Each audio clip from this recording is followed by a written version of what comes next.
इस कहानी का शीर्षक है प्यार की ताकत। तो चलिए बिना देरी किए शुरू करते हैं। मेरी ज़िंदगी में मेरे नाना नानी बहुत अहम जगह रखते थे। मैं अपने बचपन से लेकर अब तक उन्हीं के पास रहा हूँ।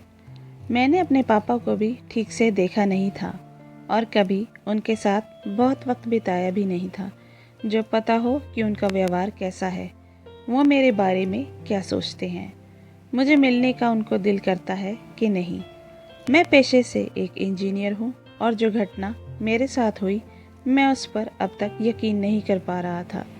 मैं हालांकि इन बातों को मानता नहीं था, पर मेरा दिल कह रहा था कि हो ना हो वो वही थी। मैं लगभग 2 साल का रहा होऊंगा। उस वक्त हमारा छोटा सा परिवार था। नाना नानी बताते हैं कि मैं कितनी मन्नतों के बाद पैदा हुआ था। लगभग 7 साल बाद मेरी माँ के घर में पैदा हुआ। सब बहुत खुश थे। काफ़ी बड़ा जश्न मनाया गया था। देखते देखते मैं 1 साल का हो गया था। मुझे ज़िंदगी का भरपूर प्यार मिल रहा था। उस वक्त मेरा पहला जन्मदिन बहुत धूमधाम से मनाया गया। अब दिन बीतने लगे। सब कुछ अच्छा चल रहा था, लेकिन किस्मत को कुछ और ही मंजूर था। अचानक मेरे पापा के फ़ोन की घंटी बजने लगी।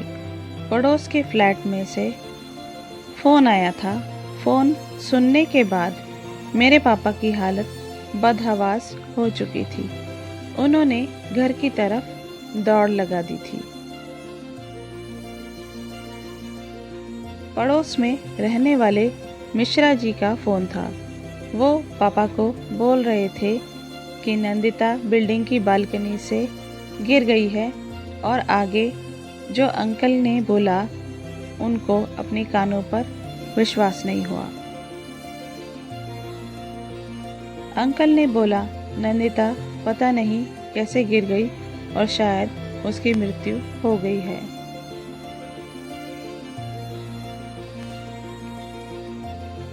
पापा भागकर पहुंचे।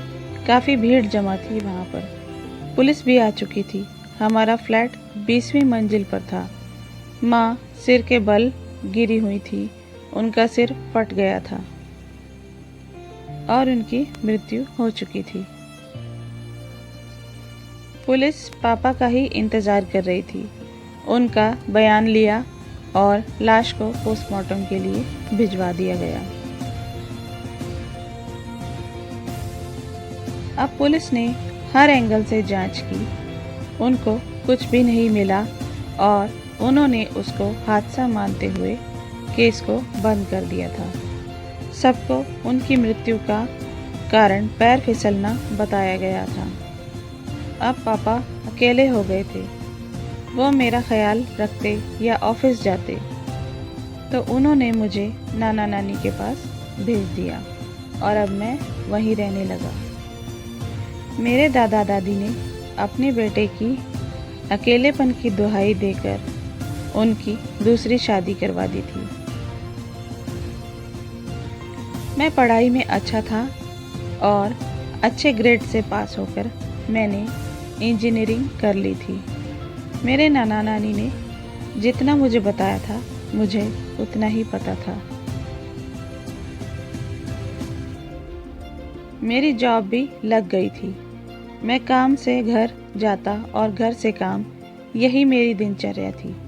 मैं काफ़ी अंतर्मुखी स्वभाव का था। जल्दी से किसी से खुलकर बात नहीं करता था। बचपन के ट्रॉमा का असर बच्चों पर आ ही जाता है। मैं लगभग रोज़ ही नाना नानी से बात करता था फ़ोन पर। वही तो मेरी दुनिया थे, मेरी छोटी सी दुनिया। मैं कंस्ट्रक्शन साइट पर ही रहता दिन भर, और वहीं बड़ी बड़ी हाई राइज बिल्डिंग बनाने का मेरा काम था। मैं रोज़ की तरह ही सुबह काम पर पहुंचा। ऊपर जाने वाली ट्रॉली जाम हो गई थी। मैं ऊपर ही था, अब काम रुक गया था। मैंने दूसरी ट्रॉली के लिए फ़ोन किया। जितनी देर दूसरी ट्रॉली आने में लगती तो मैंने ऊपर जाकर देखने की सोची। मैं 15वीं मंजिल पर था। ऊपर मलबा था और मैं पैर दबा दबा कर चढ़ने लगा। मेरे साथ एक मजदूर भी था। वो पहले चढ़ गया था। 20वीं मंजिल तक पहुंचकर जैसे ही मैं 21वीं मंजिल पर जाने लगा, मेरा पैर मिट्टी पर पड़ा और मैं फिसल गया। वहाँ कुछ भी पकड़ने को नहीं था। मुझे मजदूर ने पकड़ने की कोशिश की, पर वो मुझे पकड़ नहीं पाया। मैं फिसलकर बिल्कुल कोने तक आ गया। अब मैं नीचे गिरने ही वाला था। मेरी आंखें डर के मारे बंद हो गई थी कि अचानक मुझे महसूस हुआ कि किसी ने मेरा हाथ पकड़कर मुझे पीछे खींचा। मैंने मुड़कर देखा, वहाँ कोई नहीं था। मुझे विश्वास नहीं हो रहा था कि मैं बच गया था। मैं उठा, मैंने अपने कपड़े झाड़े और मैं अभी तक कांप रहा था। मजदूर ने कहा, ऐसा लगा कि कोई आपको पकड़कर पीछे खींच रहा था। इसका मतलब है ये मेरा वहम नहीं था, उसको भी महसूस हुआ था। उस दिन मैं काम छोड़कर घर आ गया था। मेरा मन ही नहीं लगा था। मैंने नानी को फ़ोन किया और सब बात बताई। वो भी, नानी बहुत हैरान हो गई यह सुनकर। उन्होंने बताया कि तेरी माँ भी 20वीं मंजिल से नीचे गिरी थी। उसका भी पैर फिसला था। ऐसा लगता है कि नंदिता ने ही तुझे हाथ से पकड़कर खींचा है। मैं हालांकि इन बातों पर विश्वास नहीं करता था, पर मेरे साथ जो हुआ, मुझे उस पर यकीन करना पड़ेगा। मैं इस चीज़ को नकार नहीं सकता था। एक माँ अपने बच्चों को मरने के बाद भी मुसीबतों से बचाती है। माँ का रिश्ता ही कुछ ऐसा होता है। आज ये बात साबित भी हो गई थी। उम्मीद है आपको ये कहानी पसंद आई होगी। अगर पसंद आई है तो प्लीज़ मेरे चैनल को सब्सक्राइब करें और बेल आइकन को भी प्रेस कर दें, ताकि आपको मेरे आने वाली वीडियो की नोटिफिकेशन मिलती रहे। मिलती हूँ एक नई वीडियो से, एक नई कहानी के साथ। तब तक के लिए धन्यवाद।